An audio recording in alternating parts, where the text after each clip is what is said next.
네, 다시 인사드리겠습니다. 안녕하세요. 안녕하세요.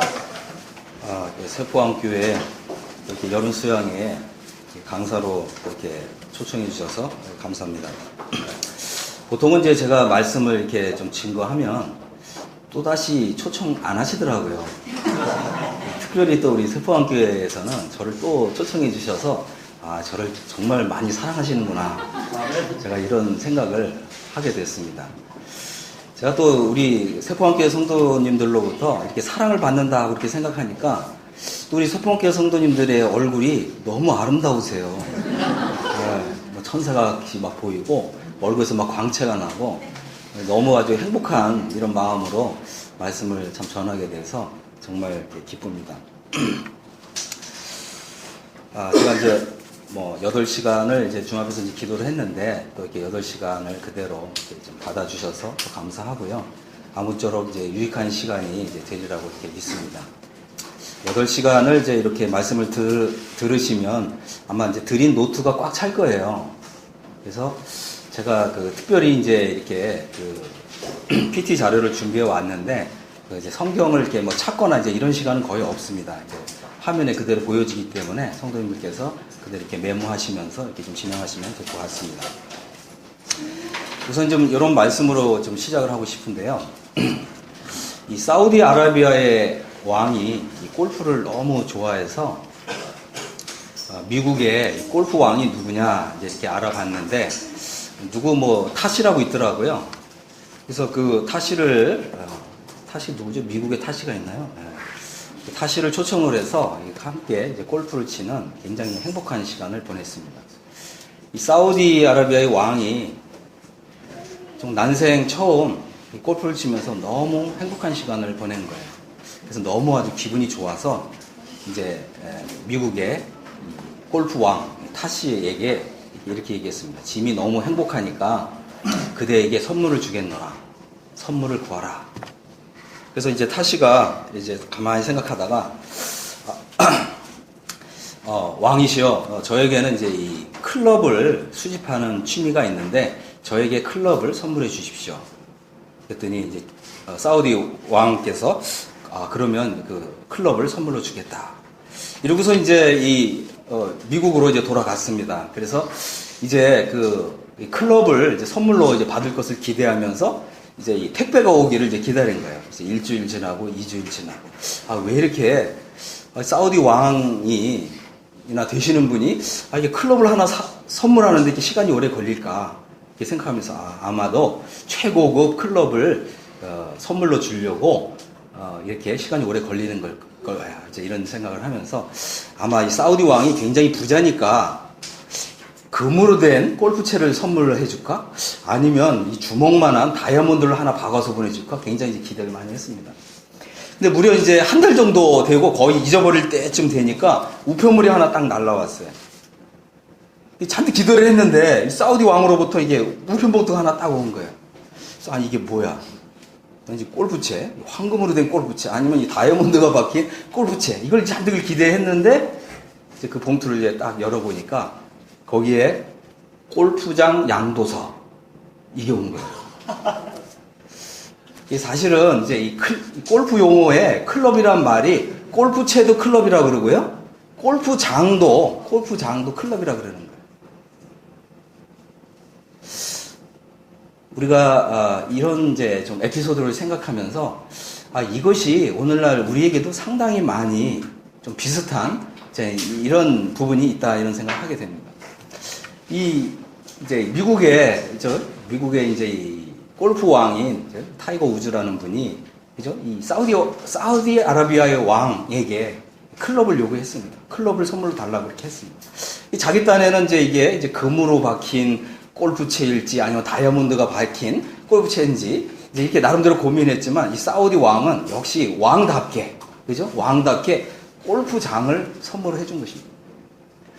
하나님께서 성경에서 우리에게 천국을 말씀하시고 또 구원을 말씀하실 때 우리는 대부분 천국의 입장권만 생각한다고 하는 것입니다. 하지만 만왕의 왕이신 우리 주님께서 우리에게 천국을 말씀하시고 구원을 말씀하실 때에는 천국의 통치권을 약속하신다는 것입니다. 그래서 우리가 성경을 이제 열심히 읽고 또 많은 성경을 읽고 있지만 많은 경우에 우리는 천국과 구원을 이렇게 생각할 때 대부분이 천국의 입장권을 받은 것으로 만족하고 거기에 대부분 안주한다고 하는 것입니다. 하지만 하나님께서는 우리에게 어떻게 천국의 통치권을 주시기를 원하신다고 하는 것입니다. 우리가 이제 지금 앞에 있는 이제 그림을 보시면 성경에 이 죄사함 혹은 이제 거듭남이라고 하는 놀라운 진리가 있는데 이것은 우리가 성경을 잘 읽어보면 이것은 천국의 입장권을 얻는 것입니다. 하지만 하나님께서 우리에게 이 천국의 통치권을 주시고자 하실 때에는 영적 해방과 그리스도의 연합이라고 하는 진리를 알아야 된다고 하는 것이죠. 근데 우리는 지금까지 천국의 입장권을 받은 것만으로 만족하고 거기에만 안주했다고 하는 것이에요. 의외로 많은 경우에 영적 해방과 그리스도의 연합이라고 하는 더 크고 더 중요한 이 진리가 있음에도 이런 진리에 대해서는 거의 들어본 일이 없다고 하는 것입니다. 그래서 저는 오늘은 이제 이 첫날이기 때문에 이제 우리가 보통 성경에서 말하는 이제 구원에 대한 부분들을 오늘 좀 전체적으로 한번 좀 살펴보고 내일부터는 각각에 대해서 좀 아주 좀 자세하게 살펴보기를 원합니다. 우선은 이제 우리가 이제 신약 성경을 이제 열어보면 그렇죠? 제일 먼저 나오는 성경이 마태복음이죠. 그래서 사복음서가 있어요. 마태, 마가, 누가복음 그리고 요한복음이 있습니다. 그런데 우리가 이제 이 마태, 마가, 누가복음을 이제 공관복음서라고 부릅니다. 그래서 왜 공관복음서라고 이렇게 부르냐면 구원에 대해서 보는 관점이 같다라고 하는 뜻입니다. 그 말은 무엇이냐면 마태, 마가, 누가복음에서는 주로 이 죄사함에 대해서 소개를 하고 있고요. 또 장래에 하나님 나라에 들어가는 것에 대해서 소개하고 있고 또 장래에 영생에 들어가는 것에 대해서 주로 소개하고 있다고 하는 것입니다. 하지만 요한복음은 앞에 있는 이 세 개의 복음서하고는 보는 관점이 다르다고 하는 거죠. 어떤 부분이 다르냐? 요한복음에서는 거듭남을 통해서 현재 이 땅에 임해 있는 하나님 나라에 들어가는 것. 그리고 현재 임해 있는 이 하나님 나라에서 영생을 얻고 영생의 삶을 사는 것을 강조하고 있다고 하는 것입니다. 그래서 우리가 이 사복음서에서 말하고 있는 이제 이 구원을 종합해서 볼 때 하나님께서 정말 이 하나님의 놀라운 지혜 가운데서 우리에게 거듭남과 이 죄사함의 진리를 통해서 우리에게 구원을 현재적으로 맛볼 뿐만 아니라 또 미래적으로도 하나님 나라의 영생을 들어가서 영생을 얻게 하시는 이 놀라운 구원을 이루신 것을 이제 보게 됩니다. 그래서 이제 우리가 이런 부분에 대한 명확한 분별을 갖고 있지 않으면 성경에서는 어떤 때에는 우리가 구원을 받았다고도 얘기하는데 또 어느 부분에 가서는 우리가 구원을 얻을 것이다 이렇게 얘기하는 거예요. 또 이제 예를 들자면 요한복음 같은 성경을 보면 우리가 이미 영생을 얻었다 이렇게 얘기하는데 또 복음서에 가면 영생을 얻을 것이다 또 이렇게 얘기한다는 거예요. 그래서 성경적으로 얘기한다면 두 개가 다 맞습니다. 현재적으로 내가 구원을 받았다라고 하는 것 말도 맞고 또 미래적으로 내가 구원을 받을 것이다 이렇게 말하는 것도 맞습니다. 그래서 이제 이런 부분들을 성경 구절들을 좀 통해서 하나하나 좀 살펴보도록 하겠습니다. 먼저 우리가 이제 마태복음 이제 1장 21절을 열어보면 마태복음에서는 이제 이 구원을 죄에서 구원할 자이십니다 이렇게 말씀하고 있는데 이제 제가 이제 일부러 이제 좀 영어 성경, 특별히 킹 제임스 성경을 이제 이렇게 함께 이렇게 좀 비교해 보도록 했습니다. 아들을 낳으리니 이름을 예수로 하라. 이는 그가 자기 백성을 저희의 이 죄들에서 구원할 자이심이라 이렇게 얘기를 했습니다. 그래서 이 성경에서는 이 죄에서 구원하신다. 아니면 이 죄사함을 우리에게 말씀하실 때는 항상 어떻게 돼요? 신즈 이렇게 돼 있어요. 신즈. 이것은 이제 굉장히 중요한 부분입니다. 그래서 이제 우리가 이제 이 예수 그리스도 안에 있는 구원을 얻고자 할 때 가장 먼저 우리 마음에서 제거돼야 될 것이 무엇이냐면 우리가 지은 죄들이죠. 그러니까 우리가 이제 이 세상에 이제 출생해서 예수님을 믿기 전까지 지은 죄가 하나일까요? 두 개일까요? 아니면 많을까요? 많죠. 그러니까 신죄예요. 그죠? 만약 우리가 예수님 믿기 전에 지은 죄가 하나라고 하면 하나, 신 이렇게만 얘기하겠죠. 그래서 성경에서 죄사함을 얘기할 때는 신제예요, 신제. 이 말은 뭐냐면 예수님께서 우리의 죄를 용서해 주실 때는 단번에 영원히 속죄해 주신다고 하는 놀라운 의미가 담겨져 있습니다. 마태복음에서 예수님께서 하나님의 아들이신 예수님께서 이 세상에 오셨을 때 구원을 처음 소개할 때 어떻게 얘기하냐면 저희가 지은 모든 죄들에서 우리를 구원해 주시는 분으로 소개하고 있다고 하는 것입니다. 그 다음에 이제 마태복음에서 이제 그 다음에 강조되고 있는 것이 뭐냐면 너희가 돌이켜 어린아이들과 같이 되어야 된다라고 하는 것입니다. 그래서 여기서 이 돌이켜라고 하는 단어가 이제 영어로 얘기하면은 이렇게 회심하여라고 하는 뜻입니다. 그래서 여러분들이 우리는 이제 이런 용어를 많이 안 쓰는데 이제 일반 이제 교계에서는 이제 회심이라는 단어를 많이 씁니다. 그래서 당신은 회심했는가? 이런 얘기를 하는 거죠. 이 회심이 왜 중요하냐면 우리는 우리 각자가 이제 이 세상을 이제 살아온 나름대로의 이제 인생의 이제 경험도 있고 경력이 있습니다. 근데 우리 같은 이제 어른이 이제 하나님 나라에 들어가려면 어린아이와 같이 마음이 바뀌어야 된다고 하는 것입니다. 쉬울까요? 어려울까요? 어렵죠. 우리는 대부분 예수님을 믿을 때에도 내 생각에는 이런 게 굉장히 많아요. 근데 어린아이들은 어떻게 해요? 하나님의 말씀을 들을 때 순전하게 과연 그러한가 하는 마음으로 말씀을 듣고 나의 생각을 버리고 하나님 말씀을 그대로 받아들이는 거예요. 요게 바로 돌이켜서 어린아이 같이 되는 것입니다. 요게 회심하는 거예요. 그래서 회심은 마음의 변화입니다. 그죠? 회심은 마음의 변화예요. 근데 어른들이 대부분 구원받기가 어려운 이유는 뭐냐면 자기 생각이 너무 많아요. 그죠? 내 생각에는, 그죠? 이런 게 너무 많다는 거죠. 이런 생각을 버리고 어린아이 같은 마음으로 바뀌어서 회심하게 되면 하나님 말씀을 순전한 마음으로 받게 되고 그러면 우리의 이 마음이 하나님이 나를 얼마나 사랑하시는지 나 같은 죄인을 얼마나 사랑하셔서 자기의 아들을 희생하시기까지 하셨는지 이러한 이 하나님의 사랑을 깨닫고 그 마음의 감동을 받게 돼요.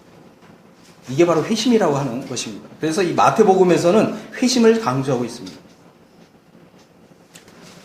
그 다음에 이제 마태복음 19장에서는 이제 이렇게 얘기합니다. 영생을 상속하리라. 근데 이것은 이제 영어 성경을 보니까 어떻게 미래형이에요. 영생을 상속하는 것을 미래형으로 얘기하고 있습니다. 사복음서 가운데 공간복음서의 관점은 미래에 이 땅에 임하게 될 하나님 나라에 들어가는 것이 영생의 개념입니다. 무슨 말인지 아시겠어요? 그러니까 구원받지 못한 사람들은 예수님께서 이 땅에 하나님 나라를 이루실 때 그때 부활해서 하나님 나라에 들어가야 되는데 이게 바로 영생에 들어가는 것입니다. 근데 구원받지 못한 사람은 그때 부활이 일어나지 않는다는 거죠. 이 1000년 동안 1000년이 차기까지 살지 못했네. 부활이 일어나지 않는다고 하는 거죠. 죄사함 받고 구원받은 사람만, 그죠? 주님이 이 땅에 오셔서 통치하신 그 하나님 나라에 주님이 오실 때 부활해서 하나님 나라에 들어가서 영생을 얻는 거. 그래서 사복음서, 특별히 이제 이 공간복음서에서는 이 영생을 얘기할 때 전부 미래형으로 얘기하고 있다고 하는 것입니다. 이해하셨죠? 마가복음에서는 이렇게 얘기했습니다. 때가 찼고 하나님 나라가 가까웠으니 회개하고 복음을 믿으라. 마가복음에서의 이제 이 주요한 포인트는 회개하고 복음을 믿으라고 하는 것입니다. 회개는 굉장히 또 중요한데, 그죠? 우리가 복음을 받아들이기 위해서는 우리의 마음이, 죄로 물든 우리의 마음이 하나님 앞에서 부서져야 된다고 하는 것입니다. 그래서 주님이 이런 말씀하셨잖아요. 주님이 찾으시는 마음은 상한 마음이다. 주님은 어떤 마음을 찾으신다고요? 상한 심령. 이게 상한 심령이란 말은 이제 영어식 표현은 뭐냐면 깨어진 마음이라는 거예요. 부서진 마음. 근데 부서진 마음의 반대말은 뭐냐면 딱딱한 마음이겠죠. 그래서 요게 이제 우리 성경에는 완악한 마음이다 이렇게 표현이 되어 있어요. 우리가 이제 이 복음을 믿는 게 어려운 이유는 딱딱한 마음을 갖고 있기 때문에 그래요. 완악한 마음. 하지만 복음을 우리가 우리 마음의 기쁨으로 받아들일 수 있는 비결은 뭐냐면 내가 죄인 된 것을 깨닫고 하나님 앞에서 이 죄에 지나온 이 죄인으로 살아왔던 이 삶을 뉘우치는 마음. 이게 이제 상한 마음이에요. 깨어진 마음이라 하는 것입니다. 복음을 우리가 잘 믿으려면 회개가 그래서 필요하다고 하는 것입니다. 마가복음에서는 회개하고 복음을 믿으라 이렇게 얘기했습니다. 그 다음에 이제 마가복음 16장 16절에서는 이제 믿고 세례를 받는 사람은 구원을 얻을 것이요 믿지 않는 사람은 정죄를 받으리라 그렇게 했습니다. 그래서 이제 요 구절에도 보면 이제 믿는 거, 그 다음에 믿은 후에 이제 침례를 받는 거, 그러면 이제 구원을 받을 것이다. 이것도 마가복음에서도 이 포인트가 죄들의 사함에 있기 때문에 그렇습니다. 누가복음 1장 77절에 보면 이렇게 얘기했습니다. 주의 백성에게 그 죄사함으로 말미암는 구원을 알게 하리니. 그래서 여기도 마찬가지로 죄사함을 얘기할 때는 sins 이렇게 되어 있습니다. 우리가 지은 모든 죄들이 단번에 영원히 속죄되는 거예요. 많은 사람들이 이렇게 얘기합니다. 우리가 예수님을 믿을 때 우리가 지은 죄들이 속죄되는 것은 예수님 믿을 때까지만 지은 죄만 속죄되는 거야. 이렇게 얘기한다는 거예요. 그럴까요? 안 그럴까요? 그렇게 믿는 분들은 사실은 기독교를 믿는 게 아니라 유대교를 믿는 거예요. 우리가 이제 레위기를 보면, 그죠? 죄를 지을 때마다 동물을 한 마리를 끌고 가서 그 동물을 잡아서 그 피로 하나님께 바쳤어요. 그런데 이 사람이 돌아가다가 또 죄를 지면 또 어떻게 해야 돼요? 또 동물을 잡아가다가 또 피로서 제사를 또 드려야 돼요. 그건 왜 그러냐 하면 동물의 피가 가지고 있는 효력, 권능, 가치 때문에 그래요. 하지만 오늘날 우리는 예수 그리스도의 피를 믿는 것입니다. 예수 그리스도의 피는 단번에 영원히 속죄한다는 거예요. 근데 만일에 우리가 예수님을 믿는데 예수님의 피가 내가 믿을 때까지만 속죄했다고 얘기하면 예수님의 피와 동물의 피의 가치가 같은 거죠? 그건 예수님 모욕하는 거예요. 그걸 신성 모독의 죄라고 해요. 이해하셨습니까? 이것은 예수님의 피의 가치, 권능, 효력. 동물의 피의 가치, 효력, 권능, 권세. 동물의 피도 가치가 있었고 효력이 있었고 권능이 있었어요. 예수님의 피가 가지고 있는 가치, 효력, 권능, 권세는 이 동물의 피보다 더 월등하다고 하는 것입니다. 아시겠죠? 네. 죄사함은 우리가 이 세상에서 짓는 죄, 또 앞으로 지을 죄까지도 한꺼번에 단번에 영원히 속죄해버리는 거예요. 그래서 죄사함을 얘기할 때는 항상 신즈 이렇게 얘기하는 거예요. 신즈, 복수로. 자, 이제 누가복음에서는 이제 이렇게 얘기했습니다. 이제 하나님 나라의 복음을 전하여야 하리니 이렇게 얘기했어요. 하나님 나라의 복음이다 이렇게 얘기했고요. 5장 32절에는 이제 내가 의인을 부르러 온 것이 아니라 죄인을 불러 회개시키러 왔노라. 그래서 이 죄사함의 복음은 하나님 나라의 복음이다 이제 이렇게 표현하고 있고요. 죄사함을 받은 결과 우리는 하나님 나라에 들어갈 수 있게 되었다라고 하는 것을 바로 구원이다 이렇게 표현하는 것입니다. 복음서에서 말하고 있는 구원의 의미는 하나님 나라에 들어가는 것, 하나님 나라에 들어가는 입장권을 얻은 것. 이것이 바로 이제 공관복음서에서 말하고 있는 하나님 나라의 복음의 핵심입니다. 이제 누가복음 24장 47절에는 이제 예수님의 이름으로 죄사함을 얻게 하는 회개가 예루살렘으로부터 시작하여 모든 족속에게 전파될 것이 기록되었으니 이렇게 말씀하고 있습니다. 그래서 이제 이 누가복음도 이제 죄사함을 얻는 이제 회개, 그죠? 죄사함을 얻게 하는 이 회개. 바로 이것이 그 사도들이 전했던 이 복음의 아주 주요한 내용이었다고 하는 것을 성경을 통해서 우리가 확신하게 됩니다. 그런데 이제 요한복음에 오면은 요한복음은 이제 앞에 있는 세 개의 복음서하고 관점이 다르다고 하는 것입니다. 그럼 어떻게 다르냐, 그죠? 이제 이 공관복음서에서는 주로 주제가 죄사함이에요. 우리가 하나님 나라에 들어가려면 이 죄들이 단번에 영원히 속죄를 받아야 됩니다. 그리고 이제 이 속죄받은 사람으로서 어떻게 우리 마음에 하나님과의 화평의 관계가 이루어지는 것입니다. 죄 때문에 다시는 고민하고 내가 지은 죄 때문에 혹시 내가 이 구원을 잃어버릴 것인가 이렇게 염려할 필요가 없다고 하는 거죠. 왜 그렇다고요? 예수님의 피의 효력 때문에, 예수님의 피가 가지고 있는 권능 때문에 그렇습니다. 그런데 이제 공간복음서에서는 이제 이 하나님 나라에 들어가는 것을 전부 미래형으로 말씀하고 있다고 하는 거죠. 그런데 이제 이 요한복음에서는 어떻게 말씀하고 있냐면, 이제 진실로 진실로 내게 이르니 사람이 거듭나지 아니하면 하나님 나라를 볼 수 없느니라, 이제 이렇게 말씀하고 있습니다. 그래서 여기서 이제 잘 보면 거듭나는 사람은 하나님 나라를 지금 볼 수 있다, 이런 말이에요. 그 다음에 이제 요한복음 3장 5절에 진실로 진실로 내게 이르노니 사람이 물과 성령으로 나지 아니하면 하나님 나라에 들어갈 수 없느니라. 이 구절도 우리가 잘 보면 물과 성령으로 난 사람은 어떻게 해요? 지금 하나님 나라에 들어갈 수 있다, 이런 표현입니다.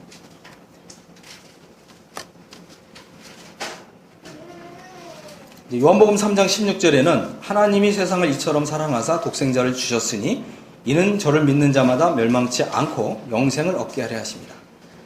요한복음은 어때요? 거듭남을 통해서 현재 영생을 얻는다고 하는 것입니다. 영생이 뭐죠? 많은 분들이 영생 그러면 죽어서 하늘나라에 들어가는 거, 이렇게 많이 생각한다는 거죠. 성경에서 영생은 그런 의미가 아닙니다. 그리고 이제 요한복음을 잘 읽어보면 영생은 영원 전에 하나님 아버지와 아들 하나님이 사귐 가운데 있었어요. 하나님과의 사귐의 삶이 영생이에요.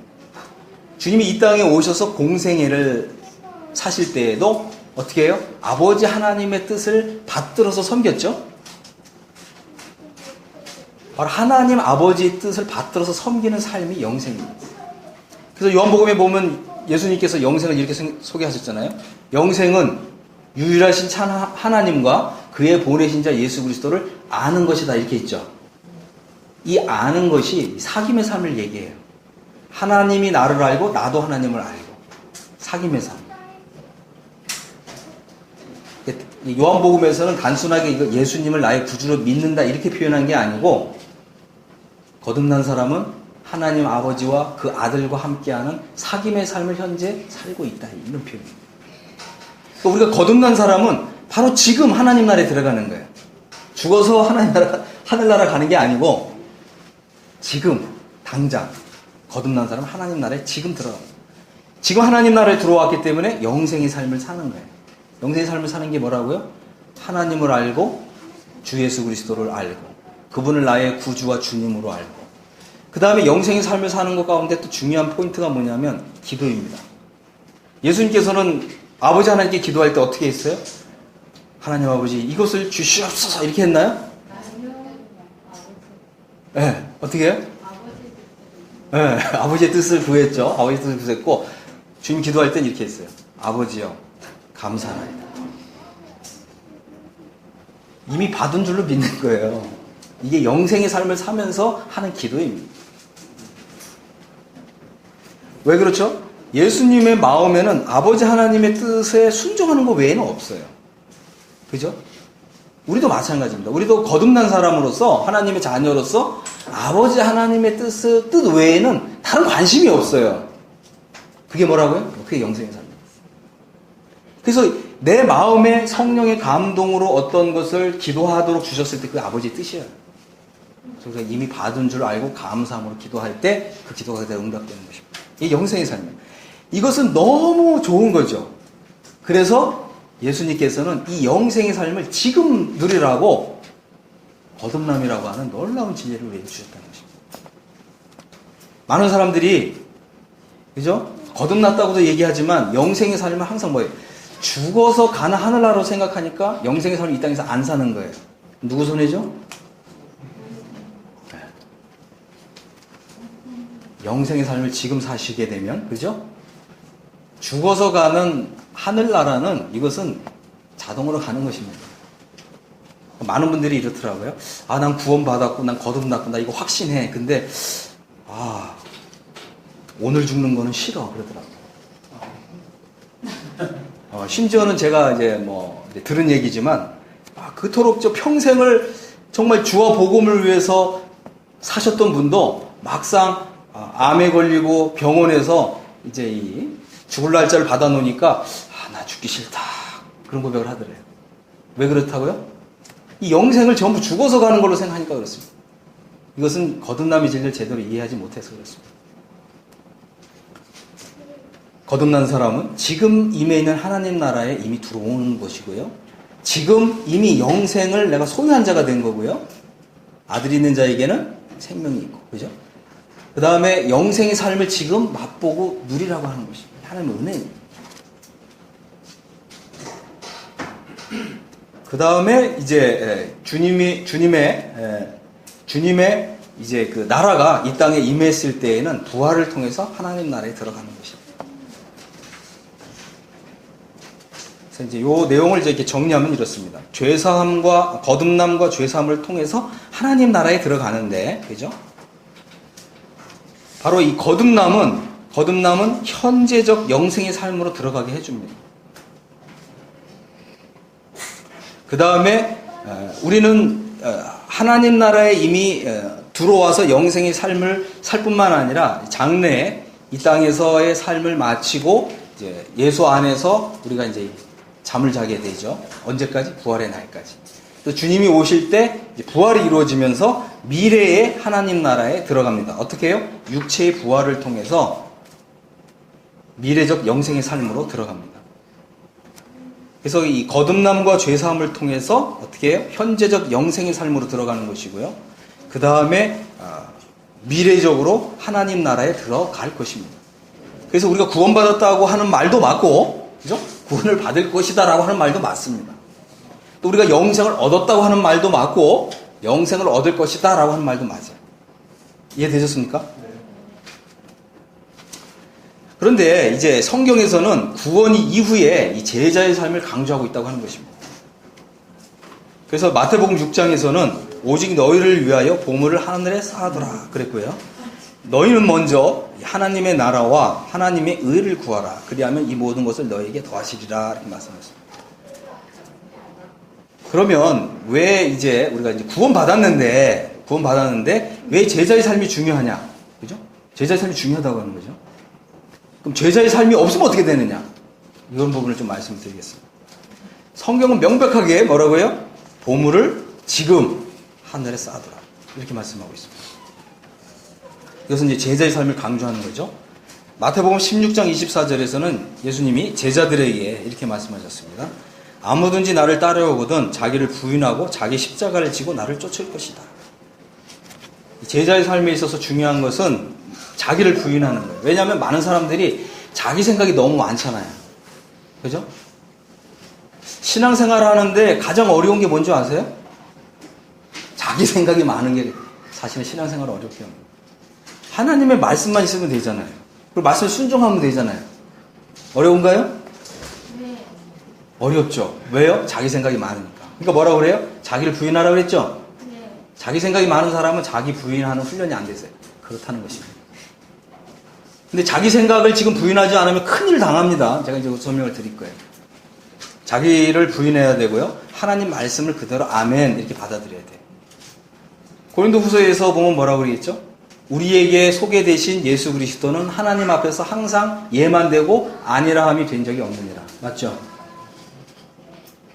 그것이 바로 영생의 삶이에요. 우리 주님이 이 땅에서 33년 사셨는데 영생의 삶을 사신 것입니다. 어떻게 해요? 하나님 앞에서 항상 예. 하나님 말씀 앞에서 예. 아닙니다. 내 생각에는 다릅니다. 이게 없었다는 거예요. 이런 훈련이 필요하다고 하는 것입니다. 이게 바로 제자의 삶입니다. 그 다음에 뭐라고 했냐면 자기 십자가를 지고 나를 쫓을 것이다 이렇게 있습니다. 이제 이것도 제가 나중에 좀 설명을 드립니다. 자기 십자가를 진다는 것은 그죠? 자기 십자가를 지고 어디로 올라갑니까? 해골산으로 올라가야 되겠죠. 그리고 거기에 십자가가 세워지면 거기에 못이 박혀야 돼요. 그래야 예수님을 따르는 진정한 제자의 삶이 완성이 되는 것입니다. 예수님께서는 제자의 삶을 말씀하시면서 첫 번째 자기를 부인하라 그랬습니다. 두 번째 자기 십자가를 지고 나를 쫓으라. 그래서 우리는 이제 구원받았다는 말은 뭐냐면 예수님을 쫓으라고 하는 부르심이에요. 이해하셨습니까? 많은 사람들이 난 구원받았어 하고서 자기 생각대로 살아가죠. 이 사람들은 다 제자의 삶에 실패하는 것입니다. 이런 사람들에게는 어마어마한 재앙이 있어요. 제가 그거 설명을 드릴 겁니다. 그 다음에 이제 마태복음 25장에서는 주님의 종들에게 달란트를 주었습니다. 5달란트 받은 사람은 5달란트를 더 가지고 왔어요. 어떻게 해요? 5달란트 받은 사람이 어떻게 5달란트를 더 가져왔죠? 장사를 해서. 그죠? 장사하는 게 쉬운가요? 어려운가요? 어렵죠.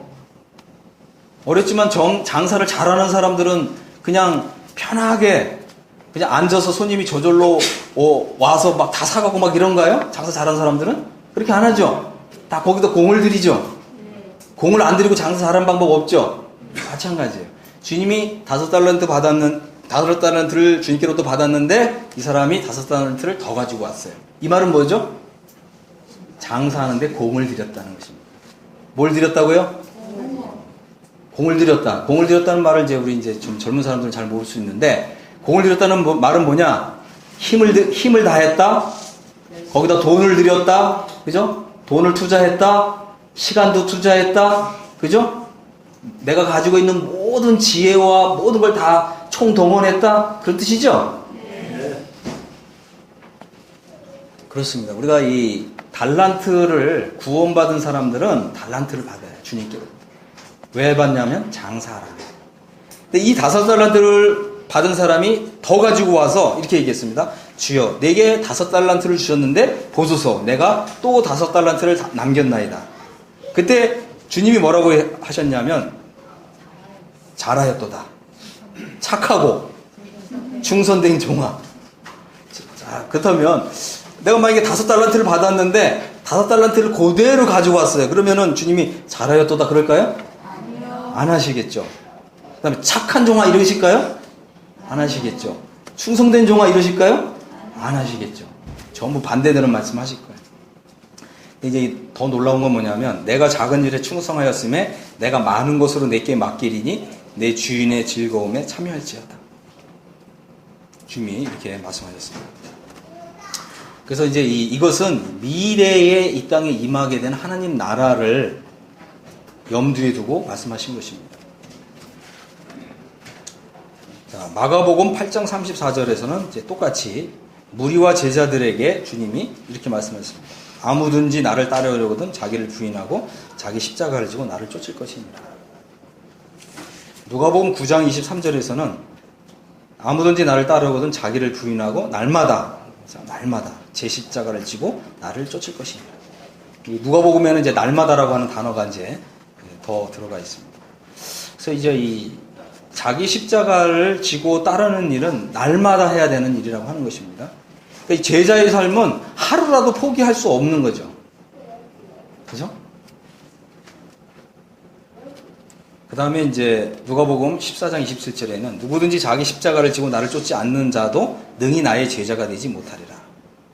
이 말은 뭐냐면 주님이 주님의 제자로 인정하는 사람이 있고 인정하지 못하는 사람이 있다는 거예요. 굉장히 중요하죠. 우리가 구원을 다 받았는데 제자의 삶을 사는 사람은 주님이 제자로 인정하시는 거고요. 또 구원을 받았는데 제자의 삶을 살지 않는 사람은 나의 제자로 인정하지 않는 거예요. 이런 일이 있다고 하는 것입니다. 그러면 우리는 주님께로부터 너는 진정 나의 제자다 이렇게 인정을 받아야 될까요? 아니면 인정받지 않아도 되는 걸까요? 인정받아야겠네요. 인정받아야죠. 이것이 굉장히 중요합니다. 이거 좀 제가 또 설명을 드릴 거예요. 이제 누가복음 19장에는 주님이 이렇게 말씀했어요. 이제 귀인이 왕위를 받아가지고 돌아와서 은준 종들의 각각 어떻게 장사한 것을 알고자 해 저희를 부르니 그 첫째가 나와 가로되 주여 주의 한 문화로 10문화를 남겼나이다. 이제 누가복음에서는 한 문화야, 한 문화. 근데 몇 개를 남겼다고요? 10문화. 10배를 장사를 한 것입니다. 그럼 이 사람은 제자의 삶을 잘 살았을까요? 못 살았을까요?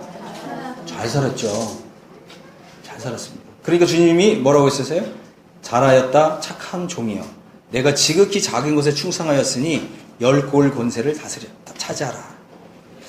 그러니까 이게 이제 그 옛날 번역이기 때문에 10골이다 이렇게 번역이 됐는데, 이게 이제 영어 성경에 보면 10개의 도시예요, 도시. 그러면 도시란 말은 뭐냐면 서울시가 하나의 도시란 말이에요. 서울시를 이렇게 다스리는 사람을 뭐라고 부르죠? 시장. 근데 10개의 도시를 다스린다 그러면 뭐라고 부를까요?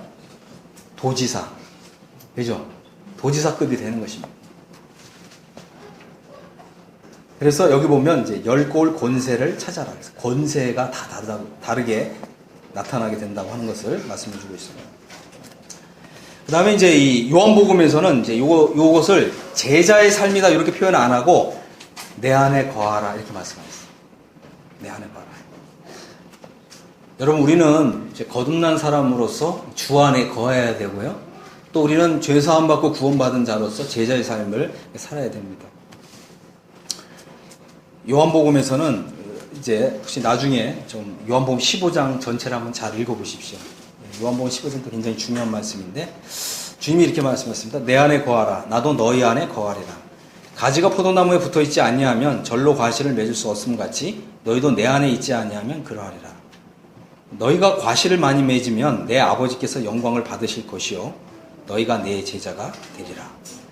이게 이제 영어식 표현은 조금 뉘앙스가 좀 다른데 너희가 열매를 많이 맺으면 내 아버지께서 이를 통해서 영광을 받으실 것이고 그리하면 너희가 내 제자가 된다. 이렇게 무슨 뜻이겠어요? 그러면 과실을 맺는 사람만 내 제자로 인정하겠다 그 뜻이에요.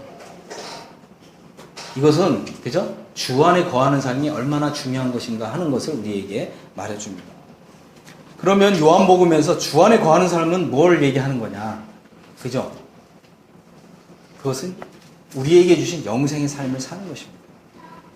하나님의 이 말씀을 읽고 묵상하고 또 이 하나님의 말씀에 순종하고 복종하고 그죠?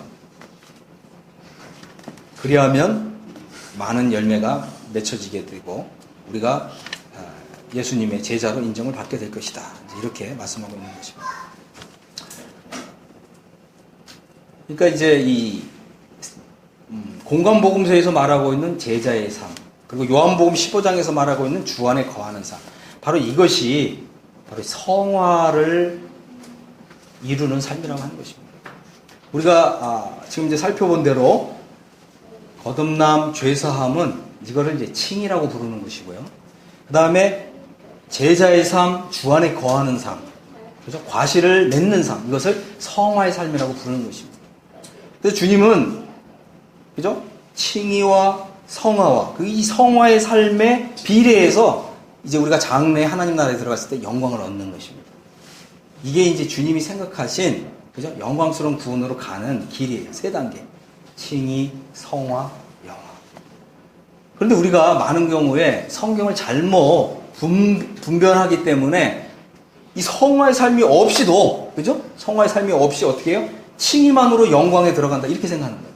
이건 아주 위험한 성경에 없는 이것은 인간적인 순전히 사사로운 성경 해석의 결과물이라고 하는 것입니다. 성경은 결코 성화의 삶이 없이 영광에 들어가지 못한다고 하는 것입니다. 그럼 이제 이 결과가 이제 어떻게 나타나느냐 이런 부분들 좀 말씀을 드리도록 하겠습니다. 우리가 이제 이 영광스러운 구원으로 우리가 이제 가야 되는데 그죠? 그리고 또 하나님께서 우리를 성령의 역사를 통해서 우리로 하여금 영광스러운 구원으로 가도록 인도해 주시는데 이제 요한복음은 거듭남을 강조하고 있고 마태, 마가, 누가복음은 죄사함을 강조하고 있습니다. 마태, 마가, 누가복음은 제자의 삶을 강조하고 있고요. 자기를 부인하고 십자가를 지고 나를 쫓으라 이렇게 이것을 이제 강조하고 있습니다. 그다음에 요한복음은 이제 내 안에 거하라, 나도 너희 안에 거하리라. 그래서 이 상호 거함이에요. 그 결과 우리가 과실을 많이 맺게 되고요. 그다음에 이제 이 공관복음서에서는 매 복음서마다 참 이렇게 제자의 삶을 사는 사람들에게 이처럼 놀라운 약속을 주셨어요. 마태복음에서는 끝날까지 항상 함께 하겠다 이런 말씀을 주셨고 마가복음에서는 주님이 함께 하셔서 역사하사 그 따르는 표적으로 말씀을 확실히 증거하도록 하셨고 누가복음에서는 이 제자의 삶을 사는 사람들에게 위로부터 능력을 입게 될 것을 이렇게 약속하고 있습니다. 그러니까 우리가 지금 살펴본 대로 상호 거함, 그 다음에 제자도가 없이 거듭남 죄사함만으로 영광스러운 구원에 간다 못 간다? 못 간다. 못 간다는 거예요. 이게 성경에서 우리에게 말씀하고 있는 매우 중요한 원리입니다. 그래서 이제 우리가 이 하나님 나라 안에서 이제 제자의 삶을 사는데, 요한복음에서는 이제 내 안에 거하라 이제 이렇게 말씀하셨고, 마태복음에서는 이제 나를 쫓으라 제자의 삶을 강조했고요. 그 다음에 우리가 주님 안에 거하게 될 때 많은 과실을 맺게 되고, 또 이것을 통해서 우리가 주님께로부터 받은 이제 달란트 문화를 통해서 장사하게 될 때 많은 하나님 나라를 위한 많은 이 공헌과 기여를 하는 것입니다. 우리가 이제 주님 믿고 구원을 받았는데, 그죠? 제자의 삶을 살지 않거나 또 주 안에 거하는 삶을 살지 않는다면 우리가 신앙생활을 하는데 힘이 있을까요, 없을까요? 없습니다. 당연히 없죠. 당연히 없습니다. 내가 주님 믿고 지금까지 신앙생활 한 게 이제 예를 들어서 10년인데 나를 통해서 구원받은 사람 구원받은 영혼이 한 영혼도 없어요. 여러분 마저 그러면 신나게 신앙생활 할 수 있나요, 없나요? 없어요. 당연히 없죠. 그러면 나를 통해서 지금 내가 구원받은 지 지금 한 10년 됐는데 나를 통해서 구원받은 영혼이 한 사람도 없다. 그럼 여러분 어떻게 해야 되죠? 모르세요?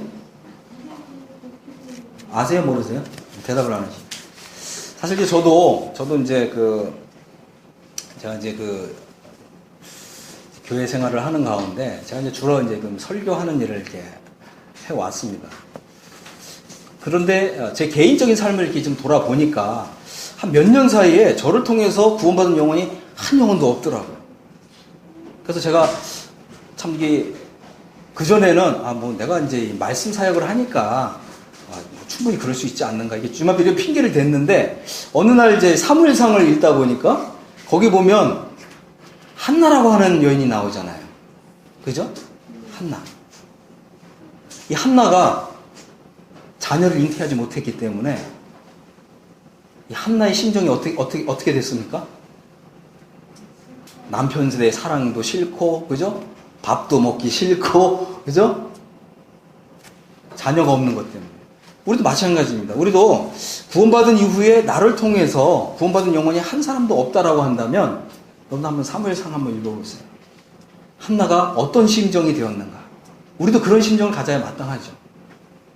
사도 바울도 보면 이렇게 정말 일생을 걸쳐서 복음 전하는 일을 하고 선교 사역을 했지만, 성경에는 뭐라고 해요? 내가 낳은 아들 디모데 이렇게 표현하죠. 그 다음에 내가 감옥에서 낳은 아들 빌레몬 이렇게 얘기하죠. 뭐라고 표현했다고요? 바울이 영적인 자녀를 낳았다, 출산했다고 하는 것입니다. 그러니까 우리 형제님들도 영적으로 자녀를 출산할 수 있다, 없다? 있다. 근데 영적인 출생이 지금 일어나고 있지 않다라고 하면 어떻게 해야 된다고요? 식음을 전폐하고 기도해야 된다고 하는 것입니다. 제가 주님 앞에서 그런 심정으로 정말 주님 앞에서 울면서 기도했어요. 그때 주님이 정말 이 영혼이 나를 통해서 구원받고 있지 않는 이런 걸 보면서 정말 밥맛도 없어요. 이걸 놓고 이제 기도했습니다. 그러면서 제가 이제 이런 기도했어요. 주님, 정말 저에게 이 복음을 전할 수 있는 기회를 주시면 제가 그 어떠한 희생이라도 다 치르겠습니다. 그것이 뭐 개인적인 시간이든 아니면 물질이든 다 드리겠습니다. 그때 주님이 이제 딱 두 영혼을 보여주셨어요. 그래서 제가 그 분들을 이제 기도로 품고 일주일에 2번씩 40분 차를 타고 가면서 매 일주일에 2번씩 그분들하고 성경 공부를 하면서 복음을 전했는데, 두 분이 한 달 만에 구원을 받고 교회에서 구원 간증을 하는데 성도들이 너무 다 감동을 받았어요. 최근 몇 년 동안 구원 간증을 하는 것보다 더 은혜롭고 감동스럽게 정말 성령님께서 그 영혼을 정말 새롭게 태어나게 해주신 그 놀라운 간증이 나오도록 해주셨어요. 너무 감사했습니다. 우리가 이 기도로, 이제 뭐예요?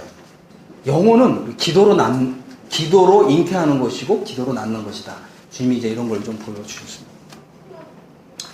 우리가 기도하지 않으면 영혼이 구원 받는다, 못 받는다? 못 받는다. 대답 안 하십니다. 네. 우리가 어느 한 영혼을 위해서 기도하지 않으면, 그죠? 이게 이제 기도한다는 뭐냐면 일종의 산고의 고통을 치르는 거예요.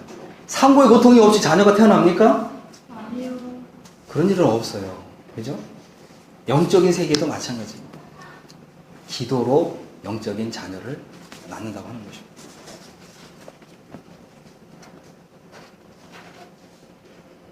이제 거듭난 사람들의 다양한 영적 수준에 대해서 살펴보겠습니다. 우리가 이제 거듭났다는 말은 뭐냐면, 그죠? 하나님의 자녀로 태어나는 것인데, 영적인 악이라는 거예요, 악이. 그죠? 갓난 악이라고 표현했어요.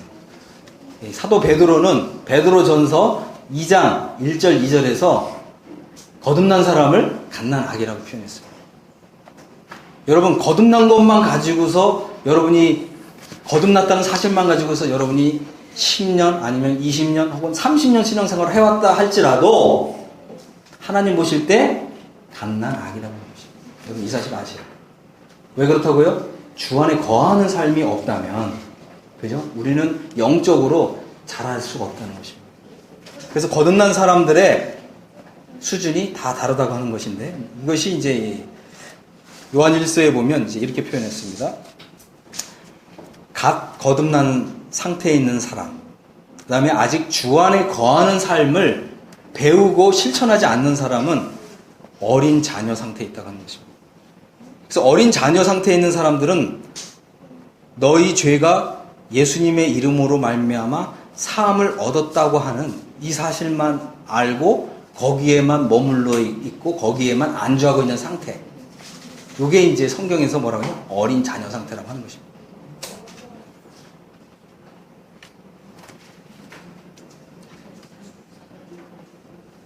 자, 이제 두 번째는 이제 청년 상태가 있습니다. 요한 1서 2장 14절에 보면 이제 청년들아 내가 너희에게 쓴 것은 너희가 강하고 하나님 말씀이 너희 속에 거하시고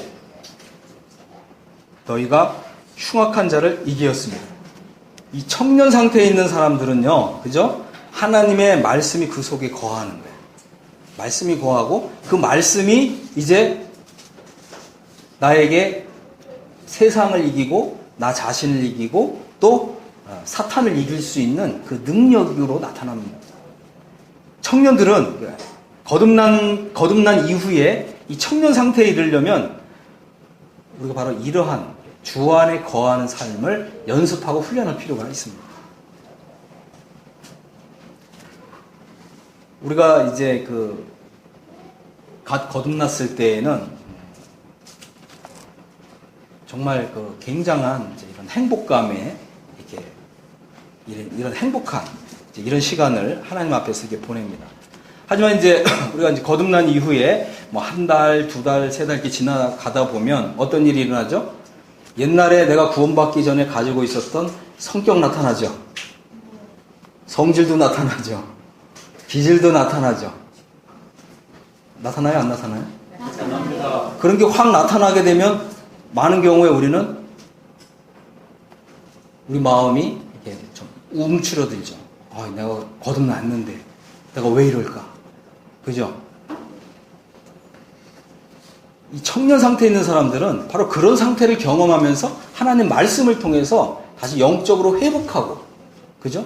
그 다음에 하나님 말씀을 실천하고 순종의 봄으로 인해서 자신의 그런 이 자아적인 이런 기질도 이기고, 또 이 성령님의 그런 능력과 또 성령님의 역사를 경험함으로써 자신의 기질도 이기고, 그죠?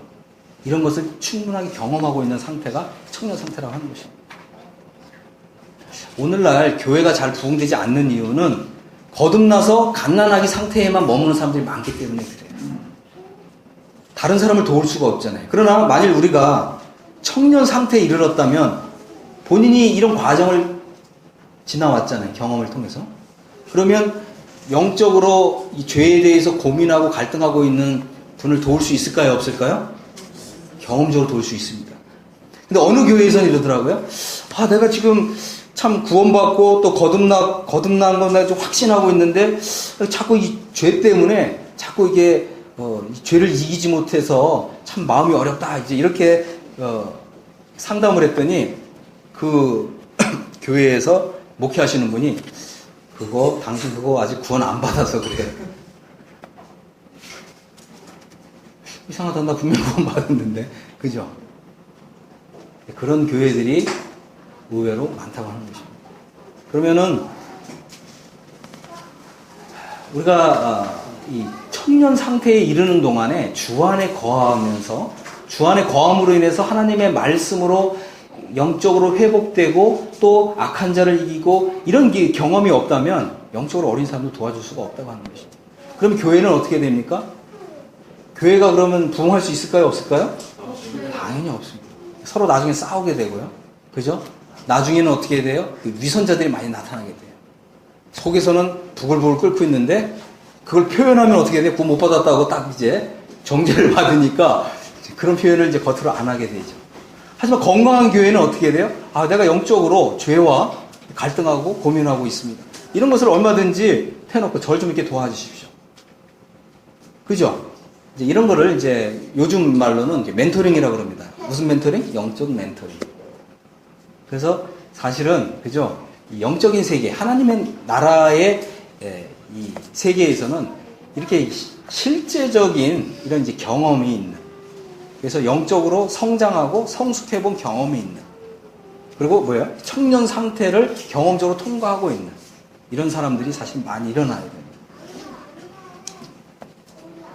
그 다음에 이제 세 번째는 이제 아버지 상태가 있습니다. 아버지 상태. 아비들아, 내가 너희에게 쓴 것은 너희가 태초부터 계신 일을 알았으며.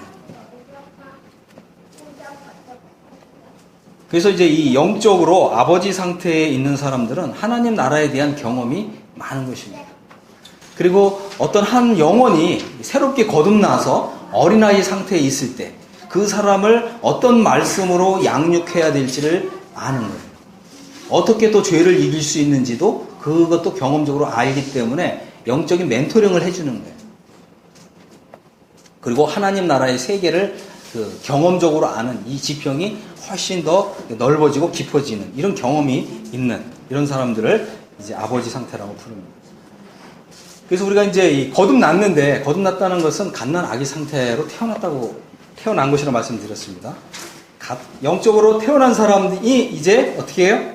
주 안에 거하는 삶을 통해서 청년 상태에 이르고 아버지 상태에 이르게 됩니다. 우리가 이제 이 땅에서 이 갓난 아기 상태, 청년 상태, 아버지 상태로 우리가 이제 영적으로 성장하고 성숙하도록 하나님께서 그렇게 정하셨습니다.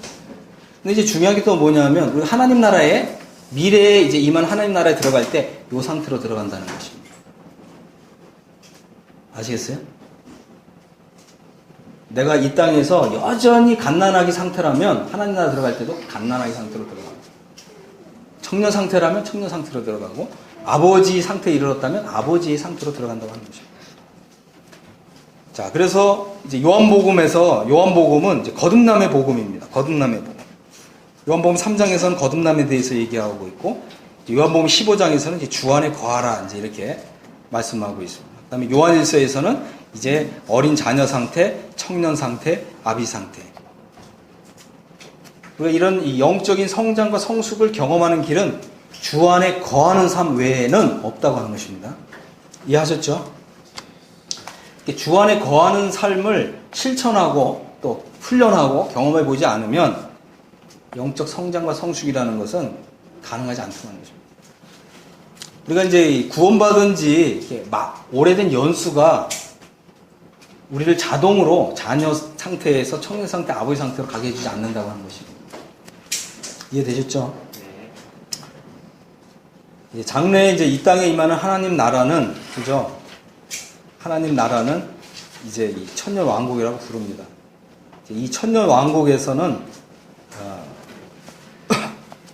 이제 제가 이제 일부러 좀 이렇게 삼각형으로 표시했는데, 이 삼각형의 이제 꼭대기에는 예수 그리스도께서 만왕의 왕으로 통치하시고요. 그 다음에 이제 중간 그룹은 이제 하늘에 속한 백성들이 들어가고, 그 다음에 제일 아래쪽에서는 이제 땅에 속한 백성들이 들어갑니다.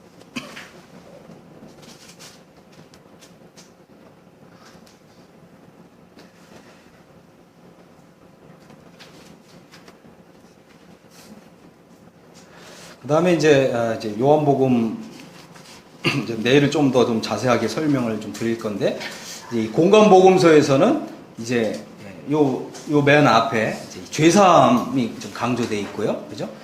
그 다음에 가운데에는 이제 제자의 삶이 이제 강조되어 있고요. 그 다음에 이제 이 제자의 삶을 이제 충실히 산 사람들은 어떻게 되죠? 이제 그 자신이 받은 달란트와 문화를 따라서 어떤 사람들은 배나 남기게 되고, 어떤 사람은 또 그 받은 그대로 또 주님께 이렇게 드리게 되고. 그래서 제자의 삶을 산 그 결과에 따라서 어떤 사람은 10개의 도시를 통치하는 권세를 받고, 어떤 사람은 2개의 도시를 통치하는 권세를 받고, 이렇게 그 구원의 결과가 이렇게 달리 나타나게 된다고 하는 것입니다. 오늘은 우리가 이제 영광스러운 구원으로 가는 데 있어서 어떤 면에서 보면 오늘 한 거는 좀 상당히 좀 기본적이고 좀 기초적인 부분을 좀 다뤘습니다. 하지만 이미 다 알고 계시는 거더라도 이렇게 한 번 또 딱 정리를 하고 이렇게 가게 되면, 그죠? 뭐든지 이제 그 기초와 이 기초 체력이 단단하면 좀 좀 심도 있는 이런 공부도 가능하기 때문에 오늘 좀 이렇게 기초적인 부분들을 좀 이렇게 좀 다뤄봤습니다. 어떻게 어렵지 않죠? 네. 어떻게 다 접수가 되시죠? 네. 네. 혹시 이제 접수가 안 되시는 부분이 있으면 지금 이제 질문하시죠. 제가 아는 한 최대한 이제 답변을 좀 드리도록 하겠습니다. 아까 미래에 하나님 나라에 들어갈 때 현대의 상태로 예. 들어가서 네. 인간이나 청년이 나오고 있어서 네. 저도 그런 부분을 대한 얘기하십니다. 그런 부분에 대한 말씀이 있냐고요? 성경에 그런 근거가 있냐? 네. 그거는 이제 내일 말씀을 드릴 거예요. 내일. 그래서, 조금 맛보기로 좀 보여드려 볼까요? 네, 조금. 네. 근데 내일 못 오시는 분은 솔직히 말씀을 드리면, 이거는 오늘 한 거는 이게 서론에 불과해요. 내일 이제 진짜 좀 깊이 있는 이런 공부를 좀 들어가게 됩니다.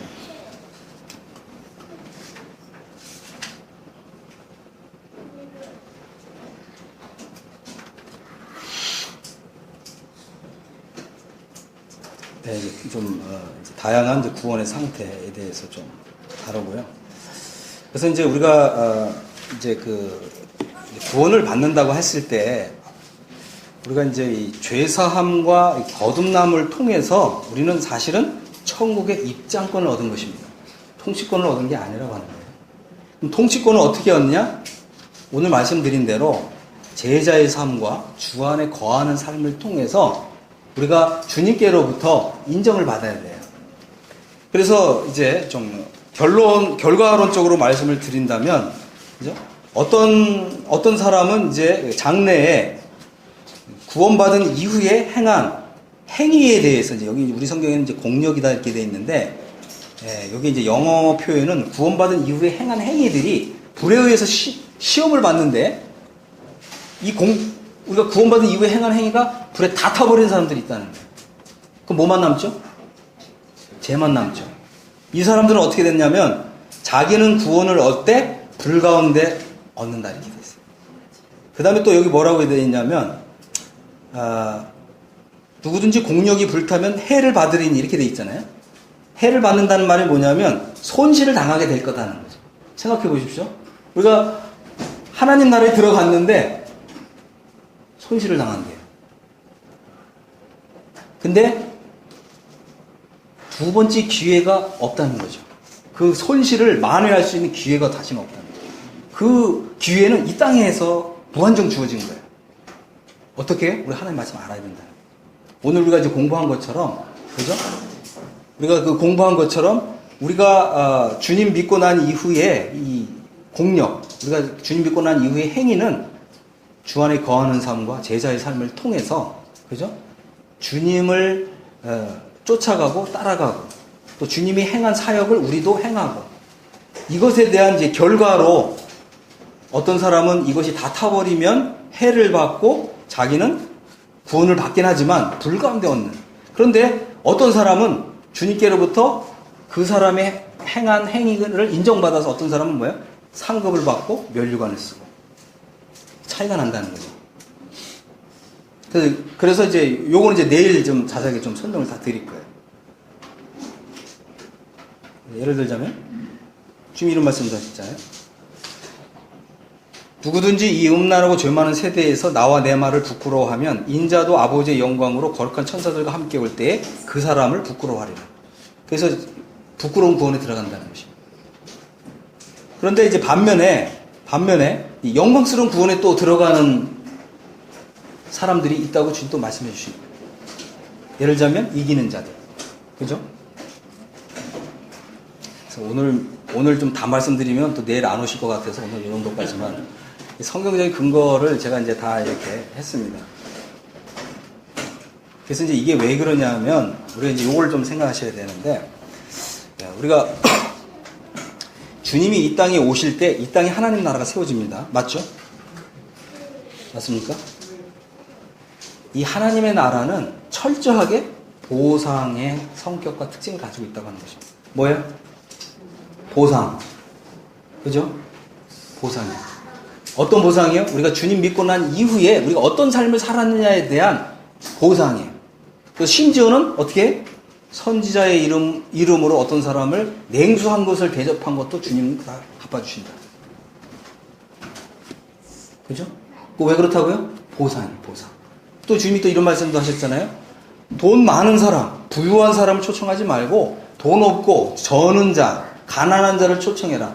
그럼 그 사람이 이 생에서 자기가 갚을 것이 없기 때문에 다음 주님의 나라에서 내가 갚아주리라. 그죠?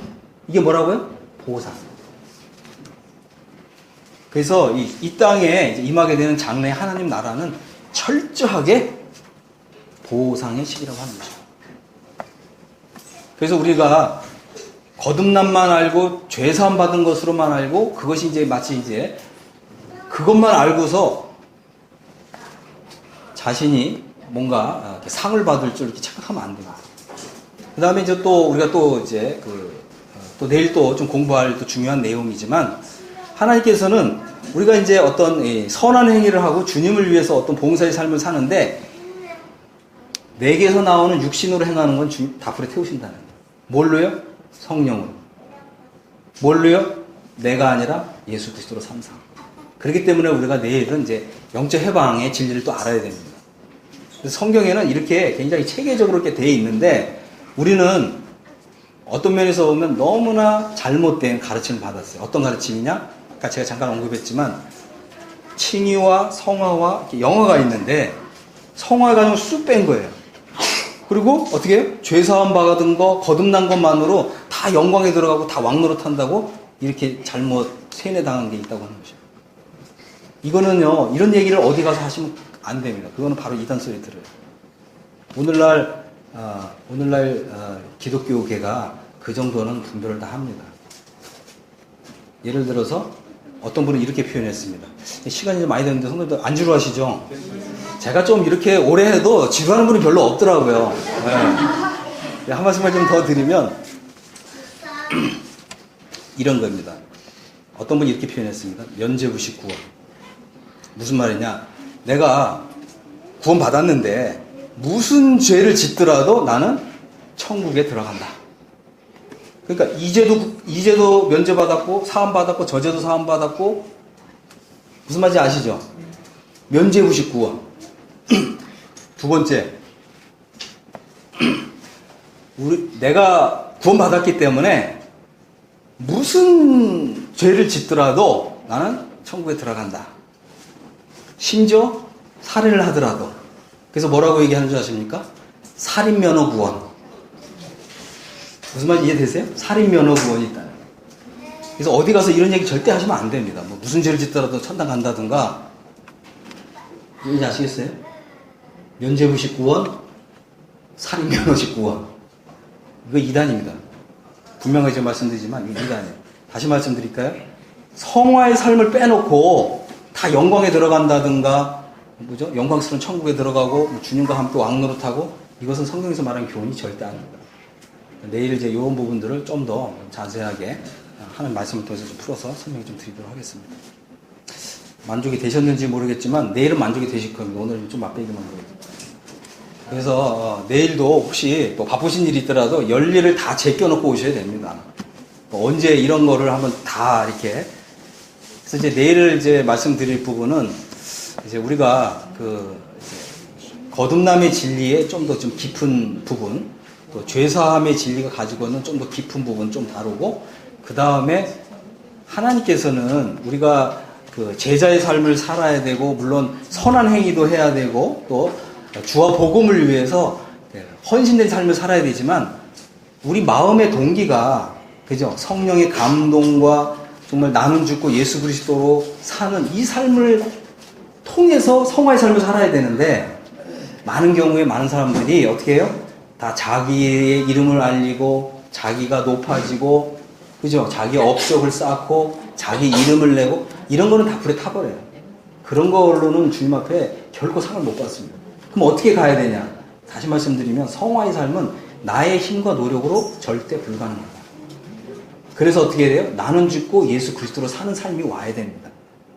그래서 그 주제가 바로 이제 영적 해방에 대한 진리고요. 그 다음에 이제 우리가 이 땅에서 그리스도와 연합을 이룬 자로서 이 땅에서 나는 죽고 그리스도로 살아가게 될 때, 장래에 그리스도께서 영광 가운데 오실 때 나도 그 영광 중에 나타나게 된다고 하는 것입니다. 뭘로요? 예수 그리스도와 함께하는 공동 후사로, 공동 왕으로. 이 정도 들으면 굉장히 감동을 해야 되고요. 그 다음에 무슨 일이 있더라도 다 접어놓고 내일 다 오셔야 됩니다. 특별히 우리 대구 강북교회 형제님들, 이런 기회를 놓치시면 다시 또 없을 수 있습니다. 잠깐 기도하고 마치겠습니다. 자비롭고 은혜로우신 아버지 하나님, 참 저희를 참 불쌍히 여기사 참 저희에게 하나님의 은혜의 복음을 주시고, 참 죄와 허물로 죽었던 우리의 영혼을 그리스도 안에서 다시 살려주시고, 또 거듭나게 해주시고, 또 우리가 지은 모든 죄들을 단번에 영원히 속죄해 주심으로 우리로 하여금 하나님 나라에 넉넉히 들어갈 수 있는 이런 자격을 주신 아버지 하나님께 감사합니다. 주님은 우리가 거듭난 자로서, 또 죄사함을 받은 자로서, 또 구원을 받은 자로서 이제 예수 그리스도를 따르는 제자의 삶을 살 것을 말씀하셨고, 또 주 안에 거하는 삶을 살 것을 말씀해 주셨습니다. 아버지 하나님, 오늘 또 말씀을 들은 주님의 사랑하시는 모든 자녀들을 또 들은 말씀을 또 축복해 주셔서 우리가 이제 구원받은 자로서 예수 그리스도를 따르는 제자의 삶과, 또 그리스도 안에서 참 주님이 내 안에 거하시고 나는 주님 안에 거하는 상호 거함에 이 놀라운 진리로 복을 주셔서 우리로 하여금 많은 과실을 맺음으로 하나님 아버지께 영광 돌리는 이런 사람들로 나타나도록 복을 주시기를 원합니다. 우리 말씀을 들은 우리 모든 분들 한 분들 기억해 주시고, 또 이 말씀에 이 풍성한 복을 내려주사 이제 이후로는 참 부끄러운 구원에 이르는 자가 아니라 이제 우리 앞에 펼쳐져 있는 영광스러운 구원에 들어가는 우리 모두가 되도록 성령님으로 가르쳐 주시고 이끌어 주시기를 원합니다. 내일 또 하나님의 말씀을 또 증거하고자 하온데, 말씀을 또 필요로 하는 또 모든 분들을 하나님의 뜻 가운데서 불러 모아 주시기를 원합니다. 또 늦은 시간 또 주님 안에서 참 평안한 또 발걸음으로 또 인도해 주시기를 원합니다. 우리 주 예수 그리스도 이름으로 아버지 하나님께 감사하고 기도했습니다. 아멘.